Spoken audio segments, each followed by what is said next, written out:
and show you the socket. I may have to clean it just around the socket internally so the pins actually are not consumed by this thermal paste, but what has happened is the thermal paste has worked its way in slightly with all the pressure of the mount. So anyway, insulating your CPU socket. This foam was the whole foam and the clamshell we have here is from Frozen PC. Now you can order this.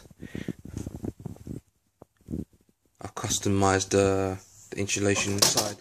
Oh, I've customized the insulation side. That's my RAM gone already. I've customized my insulation inside, so therefore it sits better on top of the CPU, the vapor head. My point anyway, if you got an old phase unit, this is the old vapor chill phase unit, then you can customize this clamshell to work with your vapor chill, whether it's a light speed, whether it's a XE, whatever. Okay, all you have to do is actually slightly customize the internal width of the insulation, not the internal width of the insulation, not the vapor head, but where the pipe actually sits in. But that's easy done. You can do that with a sander, you can do that with a Dremel drill. Anyway, to the point, you also will have this foam insulation, this one,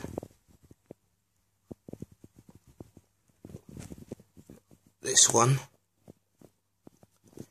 and this one, all four. So you have four foam insulations on here. And what you need to do is basically put one on top of the other. Last one being the socket, the last one being the one that has a vapor head hole in it, and then mount your clamshell on. However, my main point of this video is to show the center of the CPU socket. That also needs to be insulated. A lot of people don't realise that. Now, this motherboard costs about £500. Okay, I'm not going to use blue tack on a £500 motherboard. It's not going to happen. Right? Just not going to happen. So that's why I'm using this thermal. That's why I'm using this technique, which is insulation. So what we need to do, this white piece of square rectangle section that's missing, what I've done, I measured the exact diameter of that internal socket, internal point of the socket, and I've created a little piece to fit in there, which is here. So this needs to be about half a millimeter bigger than usual. So half a millimeter bigger in all directions, because obviously, well, in my idea is that once it reaches a certain temperature, it'll contract, won't expand, it'll contract. Obviously, when it contracts, you'll have slight space from it being under certain temperature, minus 40 or minus 30, regardless, it's gonna contract. Okay, so my intention is to stop that moisture getting into the socket by actually having it slightly bigger than usual. So let me just show you basically, if I could just install it, just put it in, that'd be great. It doesn't, as I said, it doesn't sit flush. What you have to do, actually let me clean it first, it looks a bit raggedy. Okay. Okay, that's done.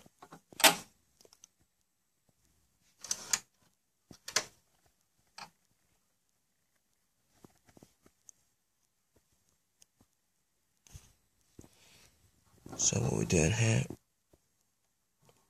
so if I just drop it in, you'll see. So I've just dropped it in. Haven't installed it, just dropped it in. Now you can see roughly from the edge, it doesn't sit flush. So what you have to do is if you just tuck it in, so that's inside of the actual socket, insulated. I've just tapped it with some grease, but that's the foam actually insulated, stuck into there, properly installed. That's about it on that side of things. And then what we do, we put back the CPU. CPU mounts, if I can remember correctly.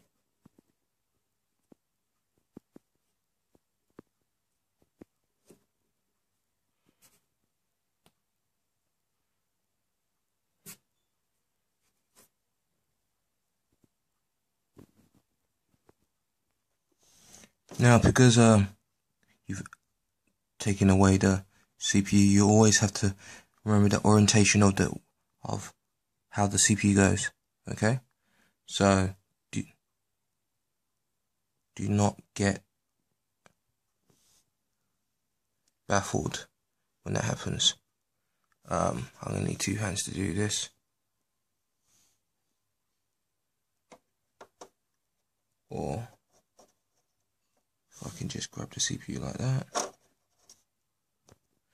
Okay, so always remember the orientation of where the CPU is being installed.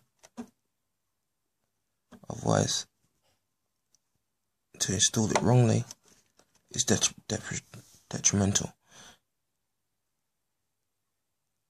So that's been installed correctly. If you look at the corner, that little arrow shows. So that's securely on. How are you going to test that? So it doesn't move. Just going to prod it. See, it's sitting.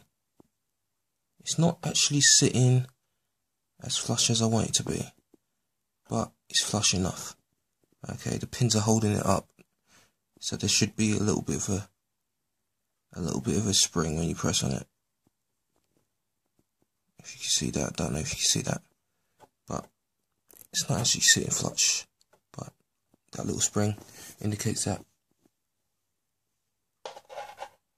it's where it's supposed to be.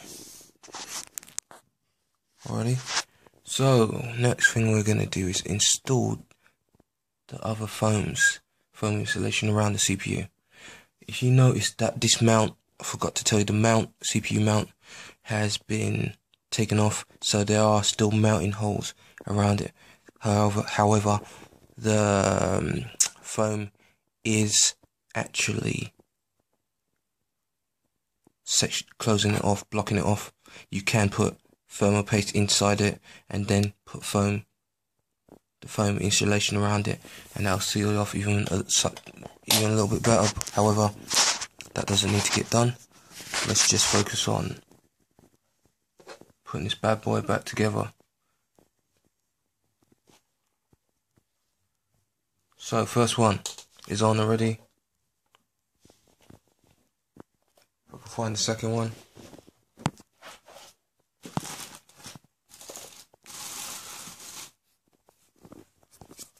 Remember the orientation of how you're installing it. So that goes on there.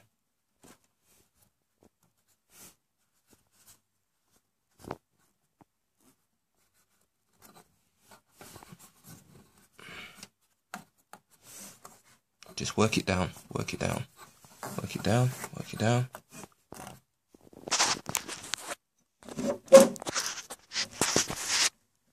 Work it down. This is about, the first insulation is about 2mm thick. Actually, it's roughly about 3mm thick. This one's about 5mm thick. Okay. This has all been purchased from a company called frozenpc.com. Okay, so you can purchase all this, the socket, insulation, and the clamp, all as a kit from there. All comes as a kit. Cost about £100. That's including import fees and so forth and so forth. So, as you can see, you would think there's space around here, which is not adequate, because the less space less space is better, so that no trapped air is sealed in there. After you've installed the CPU, what you may want to do is put thermopaste around the CPU. Stop any condensation sitting onto the actual CPU itself.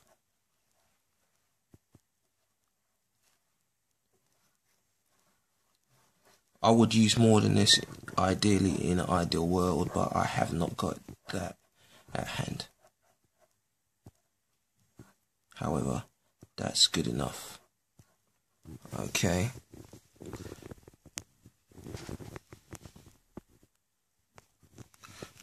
Okay, so there you go. It's all been brushed down. I may want to actually just brush that little section down just to stop any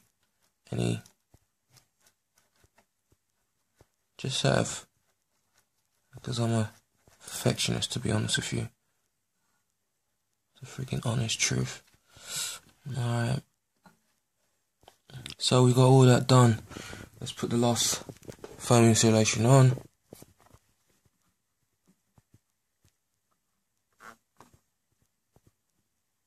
And you're going to see how well it sits on top of the CPU, which is important, obviously. I'm not going to show you in this video. It's not going to be about the machine operating. It's all about just it being insulated properly. Okay. So what you see there, that's all the insulation put on. See how it sits right on top of the socket. There's no space for it to actually you have any air pockets or anything like that. Once it clamps down, it clamps down all around here. So it's sealed. It'll be totally sealed. But that's generally it of insulating your CPU socket for phase unit.